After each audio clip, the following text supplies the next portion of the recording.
Hey everyone, it's Alice, and I'm here today with my March mid-month reading update.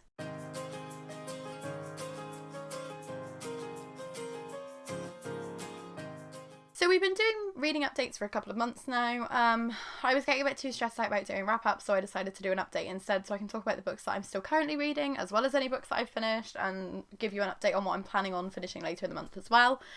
This month hasn't been the best reading month so far because not only have I been a little bit overwhelmed by everything that's going on in the world, and I've recently done a rant video about some bookish stuff that's going on as well, so you're more than welcome to check that out if you'd like to, but the books I've been picking up just haven't been that good, which hasn't been helping me.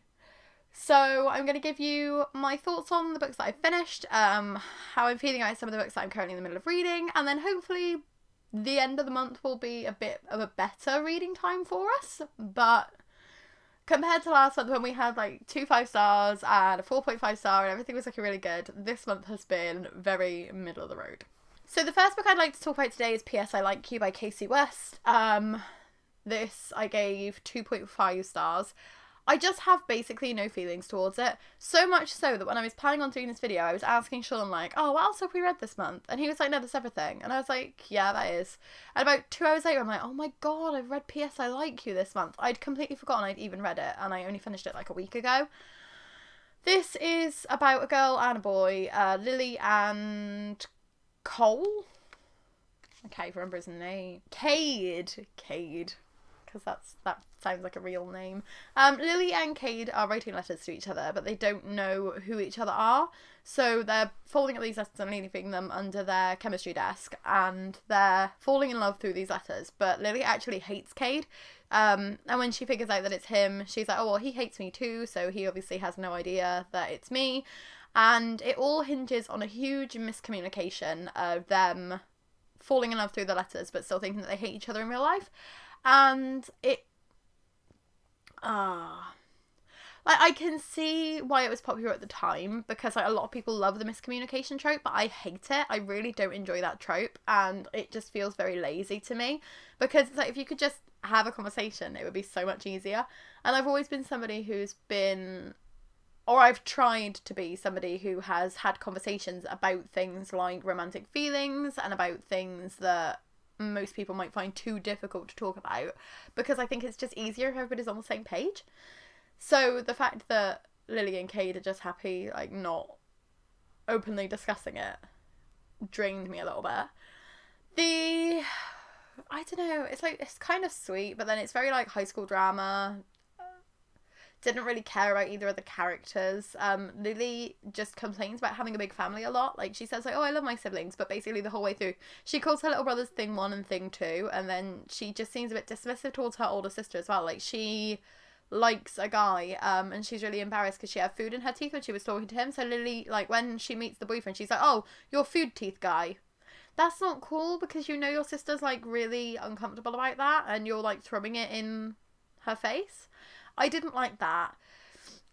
On the back it says, Lily is one of the funniest heroines I've met in a long time, as a quote from Miranda Keenly, but I wouldn't describe Lily as funny at all. I would describe her as kind of a bit pompous, if I'm honest.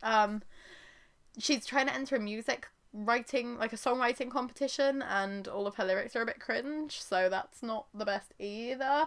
And there's obviously like this stereotypical mean girl who doesn't even really do that much wrong. Like, she embarrasses Lily and Cade at one point, which is pretty shit, but like the whole reason Lily hates her earlier is just because of like the fact that she's popular and pretty, and it seems very shallow. I would have liked a bit more depth from this book. I think the fact that it's quite short doesn't help it, because it means that it simultaneously felt very quick and very slow. Like, the letter exchanges are very fast to read. The rest of the plot was just dragging, because I knew, like, you could tell straight away, like, it's a surprise when it turns out to be Cade, but it was pretty freaking obvious. As soon as there's the first chapter and there's this boy that she absolutely hates, it's like, oh, okay, it's gonna be him. Like, that's so predictable. And waiting for that to be revealed was a bit of a ball ache. So, not one that I would recommend. Not one that I'm glad I read. At least it was a quick read, and it was an Owl Crate book as well, and I've been trying to read more of my BookBox books, and it's got this like adorable book plate with like the the cover illustrations on it. But I just can't see myself ever reading this one again, so I think I'll probably end up unhauling it. I don't know whether I'm going to try any more of Casey West's work either, because I have been interested in reading a few of her titles, but this wasn't for me.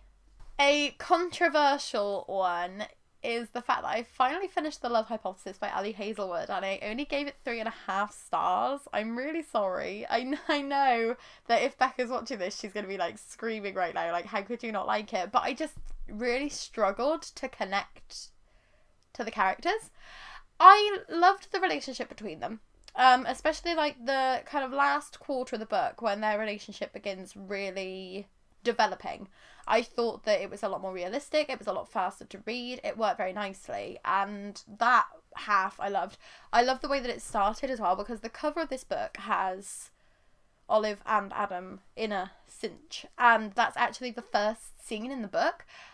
She's trying to pretend that she's dating somebody so that her friend will feel comfortable dating her ex, because Olive didn't have feelings for her ex, so she wants her friend to be happy with him, but her friend's got too much respect for her, so she's like, right, okay, I'm just going to kiss the first guy I see so that Anne thinks that I'm moving on with somebody else, and it turns out to be Adam. So the fact that the cover is actually the first scene I thought was very clever. It meant that the story kick-started very quickly because Adam and Olive are establishing this fake dating scenario and they're trying to work out like the rules of it, and that worked really nicely. Then their kind of weekly dates I thought were cute but quite repetitive, and also they didn't really move the plot along all that much. It felt very slow until about the halfway point when they go to a conference.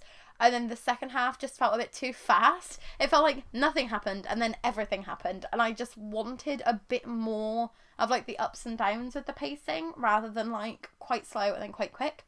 It meant that we finished it very, very quickly. We'd been struggling to get through 10% a day. That's kind of our daily target for reading. We'd been struggling to get through that much a day, and I'd been finding it quite like too relaxing. Basically, I was falling asleep while I was reading it. It was just very comforting. But the second half we read very, very quickly. While I'm interested in reading more of Ali Hazelwood's work, this is another one that also hinges on that miscommunication, and I think it's my problem that I don't like that trope, especially because in romance books that trope is so popular. So I feel like me and romance books are never going to work that well because I'm never going to like that miscommunication trope. So that's a huge part of the reason that these books did get dropped down. But to be fair, I was thinking about giving The Love Hypothesis 3 stars, but I liked it more than that because I thought it tackled loss very well. It tackled sexual misconduct in the workplace very well. It tackled like friendship and the way that you can sacrifice yourself for your friends and they can feel like family. I thought it discussed all of those things very well. I just didn't really like the pacing. We're then moving on to the books that I'm still currently reading. The first of which is Beasts of Prey by Ayana Gray. This is the first in a series. It is a debut novel and it is set in a world where there's magic, but it's no longer in the public domain, I guess is like the best way to describe it. So we are following characters Kofi and Econ, and Kofi she's been working at the night zoo as a beastkeeper for years, and the night zoo actually burns down and she is blamed for it, and the way that she decides that she wants to kind of free herself from indenturement, her indenturement is extended as like a payback for her burning down the night zoo. So she decides that she's going to catch this mythical being called the Shaitani. It's a massive monster that's been terrorising this town and killing people. Meanwhile, Econ has been training to become one of the Sons of the Six. When the night zoo burns down, he actually allows Kofi to escape because she does something that surprises him, and he is so startled that he lets her escape. So he misses out on becoming one of the Sons of the Six. He's punished and he's not allowed to become a warrior. So his idea is that he will kill the Shaitani to protect the town so that he can then prove himself as a warrior. So at the part that I'm at, Kofi and Econ have finally met. They finally had like a conversation, and Kofi has agreed that Econ can come with her to kill the Shaitani when actually she wants to capture it so that it can become like the newest attraction at the night zoo. So it's going to be interesting seeing the way that they dance around each other, because obviously Econ doesn't know that Kofi's planning on capturing it, and Kofi knows that Econ's trying to kill it, but she's not going to let him. So I think that's going to be very interesting dynamic to see how that plays out. It has been pretty slow so far. I'm a third of the way through. It has been pretty slow so far because once the fire happens, things slow down dramatically because the author obviously has to work out how to get Kofi and Econ together. So jumping between the two perspectives when they're both discussing the same thing is a bit draining. There's also a third perspective of Ardia, and Ardia is someone who is she's training to use Splendor, which is this world's version of magic. And in Kofi and Econ's world, Splendor is not really discussed, so I have a feeling that Ardia is actually in the past before something called the Rupture. So I think it's going to be very clever because we're going to get to see the way that the rupture happens and what happens in the past, as well as seeing how it's affected this world so many years in the future. So it's going to give us a very well-rounded idea of the history of this world that Iana Gray has made, as well as giving us more of an idea of like the lore and the mythology. So it's very cleverly written. It's just, to start with, a little bit startling because it takes a few of Ardia's chapters to realise that that's probably what it is. So it did kind of throw me out of the story a bit when we were with her, and then all of a sudden it flipped. I think I'm reaching a part of the story where it is going to speed up dramatically, and I'm expecting that I'm probably going to enjoy the next 2/3 more than I've enjoyed the first third. At the moment, I'd probably give it either a 3 or a 4, because it is promising, and there's obviously a lot of thought that's gone into this world. It's just a little bit slow for me, but I am still interested in continuing on with it, and depending on how I feel by the end of the book, I'll definitely be interested in picking up the sequel. And the last book I have to talk to you about today is A Storm of Sisters by Michelle Harrison. I'm only 2 chapters into this, 2 chapters and the prologue. We only started it last night, but I'm loving it so far. I have loved all of the Pinch of Magic books. I think the lowest I've rated any of them is 4 stars. They've either been 4 or 5s. And this one is well on its way to another very good rating. So in this book, the Widdershins' cousin Clarissa, who has been mentioned in the first few books as somebody who is quite overbearing and very self-absorbed, she has written to the Widdershins and Granny and said, "Hey, I've broken my ankle, I need you to come and look after me." So Betty, Fliss, Charlie and Granny have all just started travelling to somewhere called Wilderness, which is where Clarissa lives. And they're going to get to see snow, and they're going to get to explore cold places, and hopefully magical things will happen. The prologue describes like a crystal ball that's been separated from its box that can sometimes still see the future even without anybody using it. So that's obviously going to link into this later somehow, and that's going to be really interesting to see how Michelle Harrison weaves that in, because one of the things that I like the most about this series is the fact that Michelle Harrison will set up a few different things and then weave them all together very nicely. And sometimes it feels a bit disjointed to start with because you've got like a folk tale or a little like a magical item that's mentioned, and then it doesn't become part of the wider story until later. But once you get used to the way that it's going to work, I think these books are just such a delight because you're like, oh, really excited to see how that comes into it, and then when it comes into it later, it always pays off beautifully.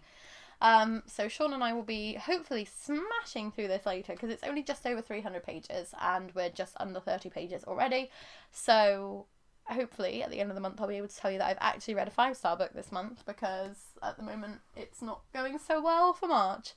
I'm glad I've managed to get some TBR books done. I know that I've got my Morningstar reread coming up later in the month, and that's always going to be a 5-star, so at least I know I've got very, very good reading to come.